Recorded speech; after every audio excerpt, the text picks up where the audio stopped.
So on our right-hand side, we have Michael Hetrick for the third time I believe we've had on camera today.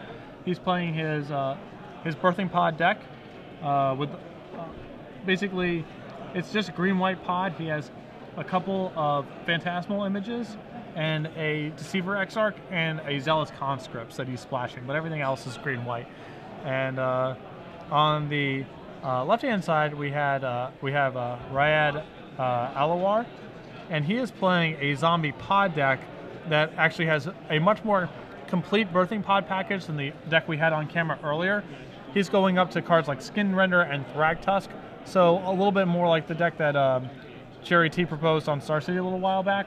I'm not sure if this style of deck has seen any tournament success, but we've seen some zombie pod decks that have basically just birthing pod plus Blood Artist to sort of combo out / have a little more grindy game to them. This one is a much more complete birthing pod package. The complete package. So pod versus pod here. Yeah, but Hetrick's pods are a little bit better than Alawar's pods, for sure. And he's up 1-0 Yep. as the players are shuffling up for game 2. Looking in the sideboard here, Alawar is starting only 2 Blood Artists. I'm assuming he has 3 and 4 in the board, which I'm assuming he's siding into.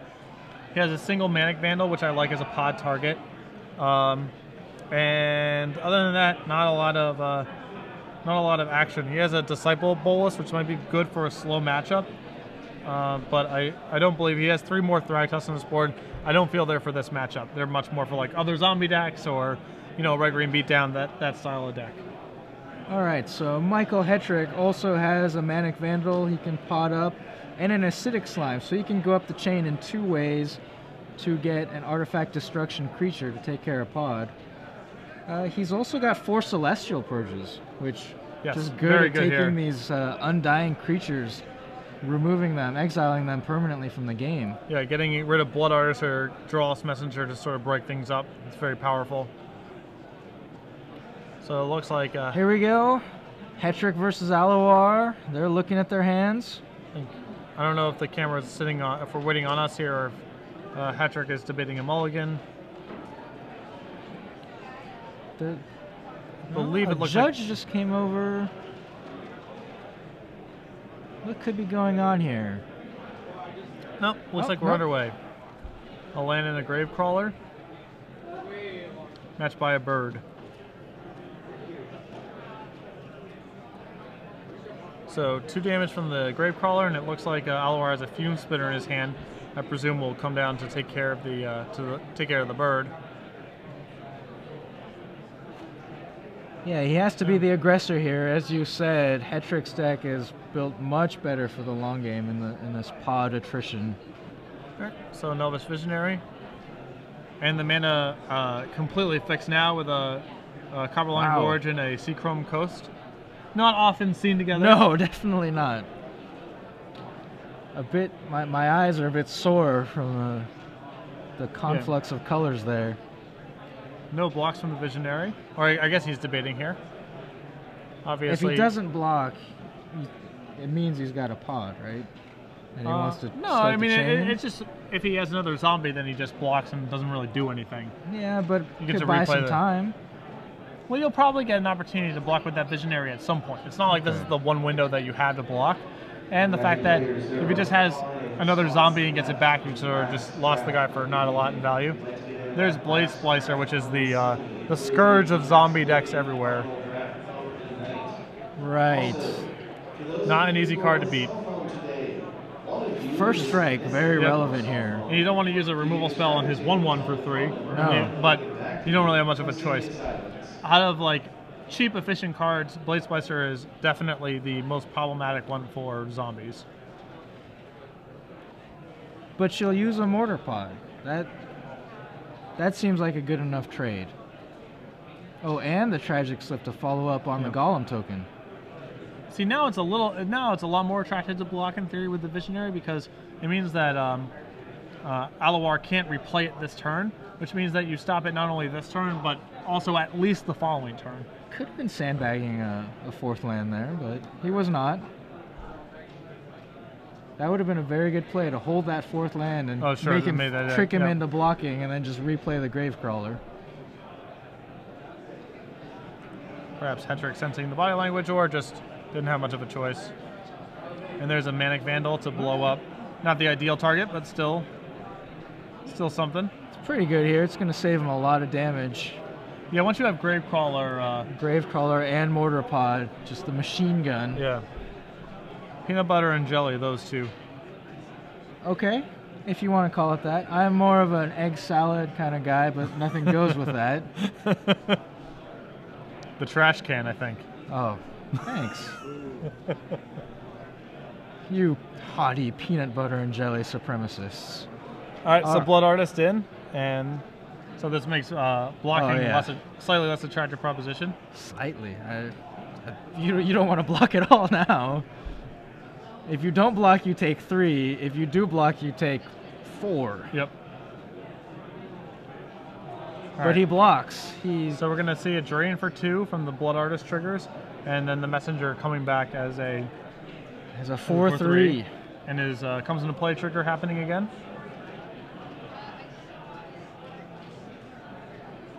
So Michael Hetrick's going to be at 7 and replays the Gravecrawler. Oh! Going up to 12. Still got some work to do. We're not out of the woods yet, but that's a very good swing right there. I believe that Alawar just ripped his 4th land for Falconwrath Aristocrat. There's just no Thragtusk. He's not easy to beat. But if you're gonna do it, a 4/1 haste flyer. This actually might be game this turn. Yeah, there's okay. Can attack with everything and get a whole bunch of Blood Artist triggers. How much damage is this here? So 4 in the air and at least 2 getting through on the ground. So 6. Yeah, 6, 7, 8.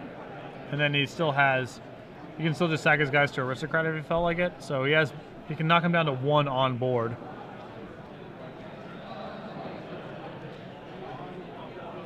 But notably, trading the Thragtusk.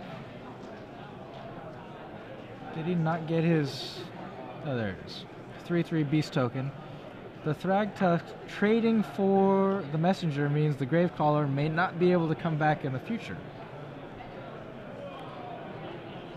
So, got to deal with something here. Yeah, he has to at least kill 1 guy. Elvish Visionary, digging. Alright, get that beast. I don't know, it looks kind of like some kind of bison. In my world, that's what a bison sounds like. So in the absence of a life gain spell or something along those lines, I don't think Hetrick can get out of this turn. He would have needed another Thragtusk there. But he's going to pass the turn and maybe make Alawar think what could be going on. Yeah. Bluffing something here could set up a favorable play in game 3. Another zombie also sets up another angle that this deck has, which is Gravecrawler plus Rebuy plus Aristocrat plus Blood Artist as another. Right, that would have just ended. Well, no, he would have had enough creatures to just end the game. I mean, yeah, I think Alawar has a creature left in his. All right, so there's a Restoration Angel. I assume we'll reset our Visionary, but I still don't think this lets us block out of this turn. All right, block. 1, 2 creatures die, 2 Blood Artist triggers. No combat damage gets through. All right, and now we're just going to, now we have the zombie we needed to just chain off with Aristocrat, Blood Artist, and Gravecrawler. So, Alawar takes down the second game there. Pretty impressive. That's one of the rare times I've seen a zombie deck be able to beat a Blade Splicer, but a combination of like good pressure plus Aristocrat plus Falconwrath Aristocrat really does a lot of work here. Yep. 4 haste damage in the air. Yeah, Hetrick's deck's not particularly good at blocking flyers. He has Restoration Angel He can block. He can chump block with birds, but flying creatures is definitely one of the better ways to attack this deck. But even blocking, Falconwrath Aristocrat can become indestructible by sacrificing a creature. Doesn't even permanently answer it, but being in the air is one of the better ways certainly to fight that deck. So we're both gonna take a look through at their sideboards again, see if they want to change anything. Yeah, I don't know if anything really changes for Hetrick, whether or not he's on the play or on the draw. He might want to bring in, it's possible that he wants to bring in a second copy of Zealous Conscripts if he hasn't already, as a way to try to fight Aristocrat, because you can just take it and sack it. And Michael Hetrick has a Singleton Fiend Hunter in a sideboard that... I'm almost positive that already came in. I mean, it's just very good here.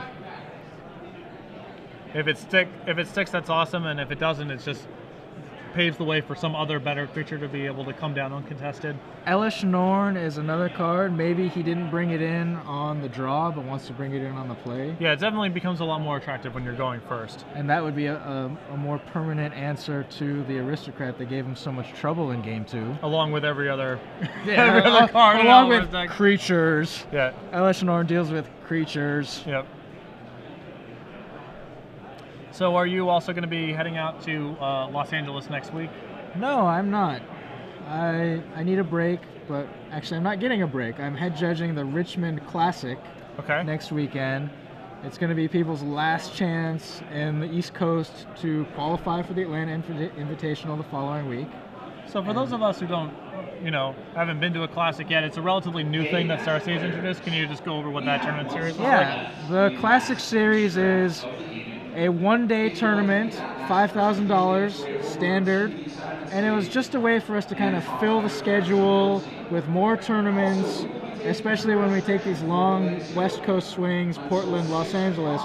We wanted people to have a chance to qualify for Atlanta, before the tournament started. So. And it's one day, so you don't have to commit to a whole weekend. You can just come out for a day of standard, have some fun. All right, so we're off to our third and deciding game. Looks like Hetrick is looking at an opening 7 that contains Celestial Purge, some mix of lands. It looks like a Manic Vandal. I assume we're going to be keeping. Both keep. Hetrick starts off with Forest Avacyn's Pilgrim. Raid with Swamp Gravecrawler. Yep. So this is similar to the start and last game, but... It's a Borderland Ranger. Michael accelerates into a 2/2. Searching up, an island here? Oh, yep. Borderland Ranger is, again, subtly just like Elvish Visionary, a very good card in the Zombies matchup. Anything that kind of lets you 2 for 1 and muddy up the board is just generally productive against that deck. So here's a Mortipod. I assume this will take out the Pilgrim.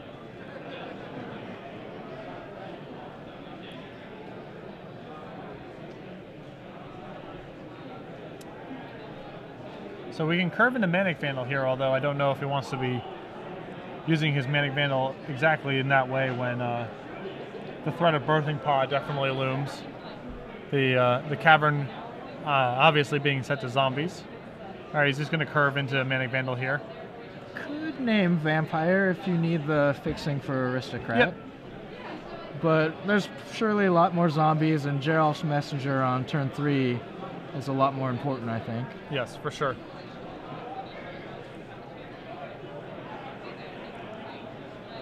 So Hetrick refusing to trade with the Gravecrawler because, there's a zombie.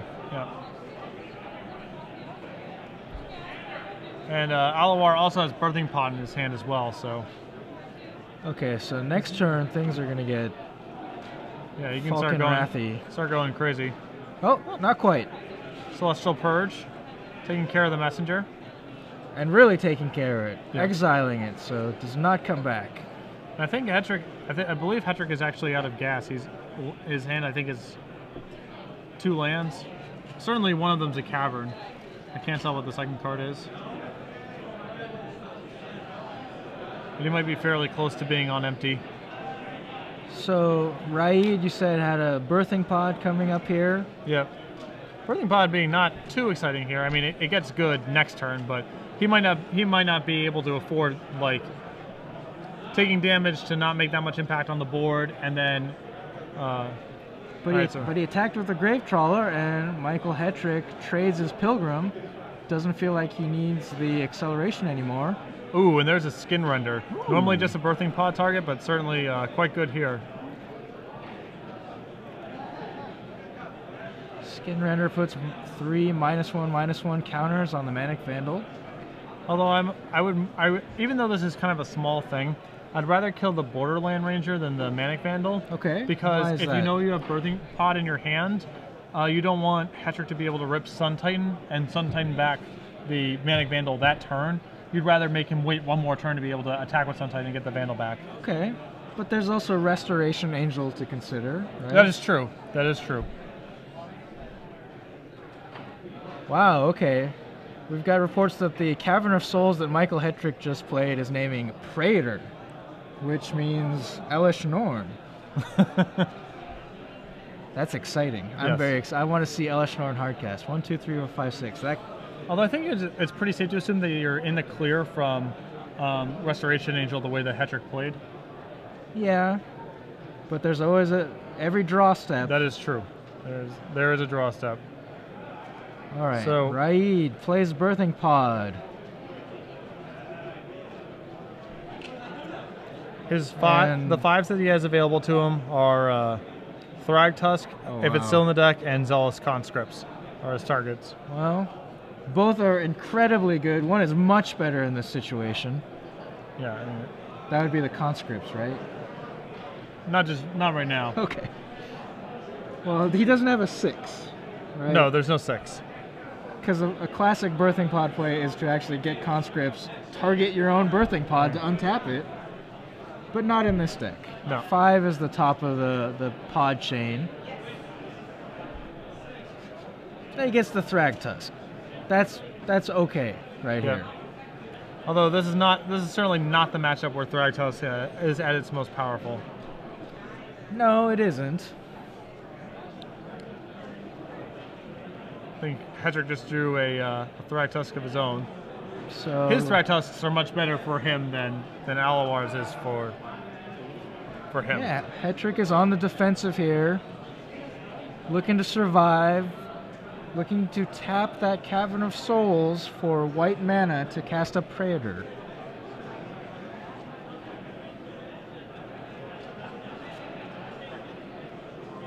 Okay, so Alawar has a Fume Spitter in hand, so I believe he's debating between chinning that up with his pod or killing the bird.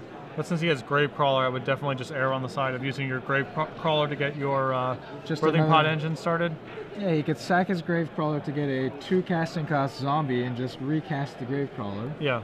He has a Butcher Ghoul he can go get for this purpose. Oh, he's got another Gravecrawler too. So yeah, he's got the one in the graveyard as well. I assume we're going to be Fume Spitting away the bird at some point here.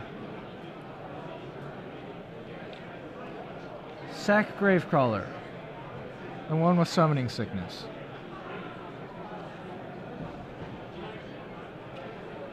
And there's a Blood Artist. Yeah, this is gonna get messy here. Yep. A lot of triggers and things are gonna go off. Fume Spitter.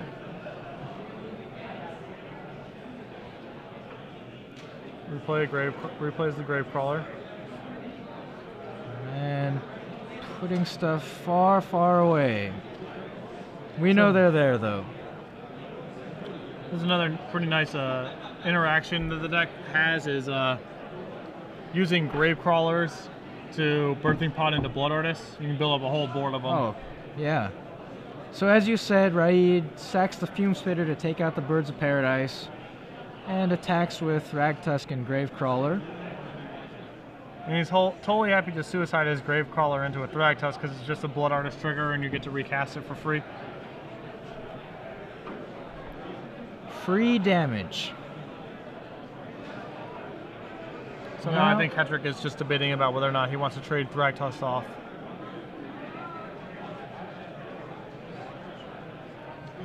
I think he Thrag okay. Tusk. Okay, He's so gonna put it in front of the. eats the Grave Crawler. Saves himself Will a he point of chump? damage. Chump with the Borderland Ranger? Nope. Just letting it all through. So he ends up taking 6 inside of combat, 5 from the Thrag Tusk, getting 2 through, 1 more from the Grave Crawler trigger, and then they get replayed.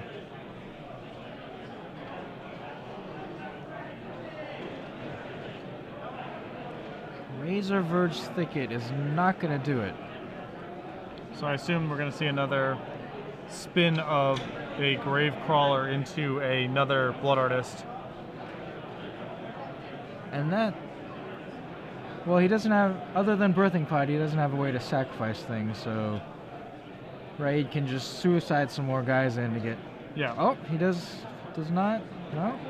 Yeah, I think he's just trying to do the math about whether or not it's better to pod before combat to get another artist, or just ascend and then do his podding after combat. And it has to be right to pod here, right? That's just so many more triggers from things. Oh, I guess not. Okay. So 5, 6, 7, 8, 9. You have to block something, but if you block something...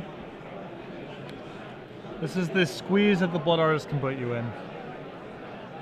Trade Thrag Tusks. So this is 6 points of damage coming in. 4 from the Grave Crawlers coming through, and then 2 from the various Thrag Tusk triggers. And then if he from the Blood Artist triggers. Sacks a Grave Crawler, that'll do 1. So he can get Michael to 1 here. Assuming he has nothing else. And they both have beasts. Alright, so he's just going to go get a messenger here and finish the job, it looks like. That works too. Yep. Handshake, handshake. Alright. Raid Alawar takes it 2 games to 1 with his zombie pod deck.